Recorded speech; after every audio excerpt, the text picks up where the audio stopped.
তুমি আমার হৃদয়ে থাকা একগুচ্ছ ভালোবাসা, তোমাকে শুধু ভালোই বাসা যাবে, পাওয়ার নেই কোনো আশা।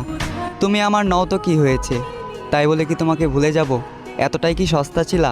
হতে পারে আমি তোমার কাছে সস্তা ছিলাম, তবে তুমি আমার কাছে আমার পুরো দুনিয়া ছিলা। কি ভাবছ, এ বোকা মানুষকে ধোকা দিয়ে জিতে গেছ? বোকা, তুমি এমন একটা মানুষকে হারিয়েছ যে কিনা তোমাকে দূর থেকেই ভালোবেসেছে। তুমি এমন একটা মানুষকে হারিয়েছ যে কিনা তোমাকে 10 জনের থেকে আড়াল করতে চেয়েছে। তুমি এমন একটা মানুষকে হারিয়েছ যে তোমার বাবার অবর্তমানে তোমার দায়িত্ব নিতে চেয়েছে। মিলিয়ে নিও, আমাকে একদিন তোমার মনে পড়বেই। যেদিন কেটে যাবে তোমার এই মিথ্যে ভালোবাসার ঘোর, সেদিন তুমি বুঝতে পারবে কে ছিল আপন আর কে ছিল পর। তবে সেদিন বুঝেও আর কোনো লাভ হবে না, কারণ আমি হারিয়ে যাব তোমার থেকে অনেক দূরে। তবে কথা দিচ্ছি তোমায়, তুমি ছিলে, আছো এবং আজীবন থাকবে আমার এই অন্তরে।